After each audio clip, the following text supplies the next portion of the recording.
Christian Baptiste, bonjour. Oui, bonjour à toute la Guadeloupe. Vous avez un nouveau centenaire sous votre territoire. Il s'agit d'un illustre Saint-Anais qui, du reste, a été votre mentor, conseiller général, régional, président du département et maire de Sainte-Anne. Il s'agit de Marcelin Lubette. Tout à fait, tout à fait. C'est l'occasion pour moi, merci monsieur Danican, c'est l'occasion pour moi de souhaiter un joyeux anniversaire à Lubette Marcelin. Effectivement, qui a été mon mentor, mon patron, j'ai été son directeur de cabinet. Aujourd'hui, ce 19 janvier 2022 lui donne 100 ans. Il est né le 19 janvier 1922. Donc tout le monde sait qu'il a été maire de Sainte-Anne, il a été conseiller général et président de ce conseil général, de ce conseil départemental entre 1998 et 2001. Il a été depuis 1976 conseiller général, mais aussi maire de 1989 à 2001.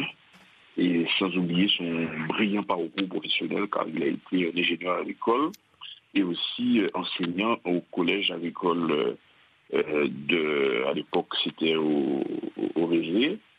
Et il a été aussi président de la SUSUMAG, qui est l'usine de Marie-Galante. Donc voilà, c'est vrai que je pense que c'est quand même assez exceptionnel. C'est peut-être sûrement l'une des seules personnalités politiques aujourd'hui, donc évidemment en retrait, mais qui est centenaire et peut-être dans l'histoire même de la Guadeloupe, c'est peut-être l'une des seules personnalités qui a atteint ses 100 ans. Donc je lui souhaite encore longue vie, bonne année, beaucoup de santé surtout. Pensez-vous qu'il soit satisfait de la façon dont vous gérez la ville? Pouvez-vous nous dire ce matin que Sainte-Anne va mieux financièrement et que vous tenez la route? Oui, je pense qu'il est... alors il faut savoir que nous échangeons beaucoup, au-delà du fait que nous avons travaillé ensemble, mais nous avons gardé une très grande amitié, et d'autant plus qu'il a toute sa tête, je peux m'exprimer ainsi. Et ensuite, il a un œil assez avisé sur ce qui se passe sur la commune de Sainte-Anne. Il est d'autant plus satisfait parce que nous avons trouvé une commune avec une certaine difficulté, notamment budgétaire, et nous avons su rétablir l'équilibre financier de la ville, et surtout en optimisant les recettes, en maîtrisant les dépenses. Et surtout, nous avons mené cette politique dans un contexte de crise, de toutes les crises, la crise des sargasses, la crise sociale, la crise économique liée à la crise sanitaire, qui nous a permis effectivement aujourd'hui d'avoir une gestion équilibrée. Alors, Christian Baptiste, qu'est-ce qui pose problème alors aujourd'hui? La gestion du littoral, la construction sur le domaine public, cette partie du territoire qui a fait l'objet de nombreuses réactions ces derniers temps? Oui, tout à fait. Moi, je voudrais quand même dire d'une manière générale, nous avons une vision politique globale et systémique pour préserver notre littoral et surtout de lutter contre le recul du trait de côte. Et cela, nous savons très bien, avec le changement climatique, le changement global, mais aussi il y a une activité importante des hommes sur le littoral. En tout cas, la ville de Sainte-Anne a de très grands projets, dont des projets phares, dont le projet Océan avec la région, la convention de gestion avec le Conservatoire du littoral pour Bois-Jolant, mais aussi la rénovation du port de Galba avec une dimension maritime, dont avec les éco-récifs et aussi le plan de balisage du littoral. Et je voudrais préciser, oui. Je voudrais préciser que le plan local d'urbanisme s'inscrit, qui sera adopté cette année, s'inscrit dans cette volonté de préservation avec des zones du littoral qui seront classées en naturel, c'est-à-dire que nous allons sanctuariser. Ça c'est pour, je dirais, le domaine général, pour l'intérêt général, mais pour les événements particuliers, personnels qui se font, comment agissez-vous pour empêcher ça?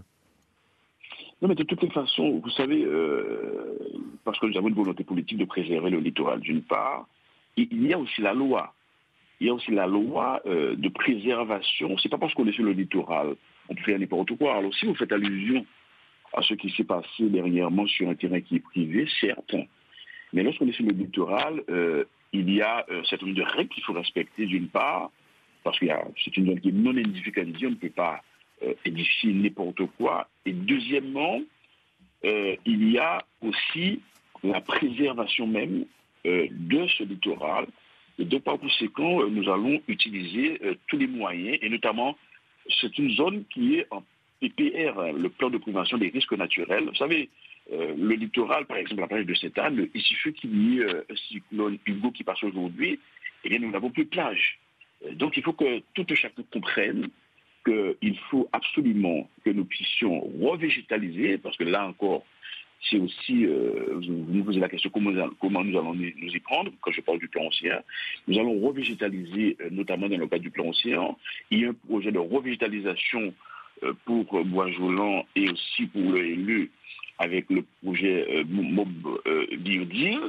Et aussi, nous voulons faire en sorte que cet espace soit de moins en moins fréquenté, notamment par les automobilistes. Très bien. Qu'en est-il, Christian Baptiste, de la cohésion de l'équipe municipale? On le sait, qui était divisée pendant les élections régionales.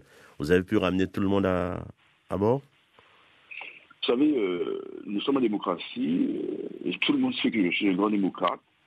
Et pour les élections régionales, il n'y avait pas eu de consigne particulière, en tout cas de positionnement, tout le monde le sait. Chacun était libre de faire ce qu'il voulait. Et donc, par conséquent, au sein de notre conseil municipal, il n'y a eu aucun éclat, peut-être contrairement à d'autres, hein, mais chez nous, au sein de ce conseil municipal, c'est la sérénité qui règne, parce que justement, nous respectons la démocratie. Depuis quelques jours, la gestion de la CAL est au centre de la contestation.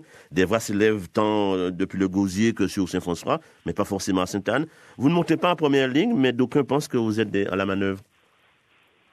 Vous savez, la CAL a une majorité d'élus, l'UME, 22 élus. Beaucoup d'élus ont eu l'occasion de s'exprimer sur la situation catastrophique de la CAL.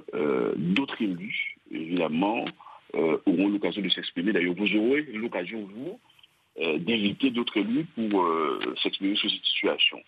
Donc, ces 22 élus qui composent la majorité n'ont pas de chef, et que par conséquent, tout chacun est libre de s'exprimer. Très bien. Et puis, il y a dans la perspective des prochains rendez-vous électoraux, il y a donc les législatives. Vous n'étiez pas présent pour les régionales. Est-ce que vous allez adopter la même posture pour les législatives qui là aussi, pourraient éventuellement vous intéresser, non?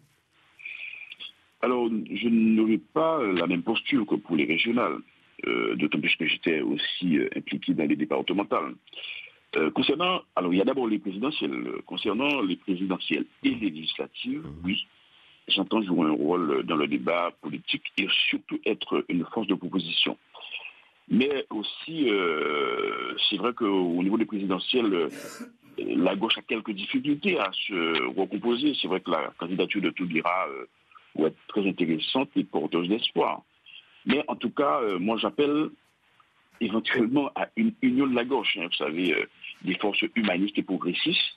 Mais surtout, ce qui est important, c'est la vision. C'est pour un programme avec une ambition de gérer toutes les transitions, qu'elles soient écologiques, qu'elles soient énergétiques, qu'elles soient démographiques, qui touchent tant la France hexagonale que la Guadeloupe.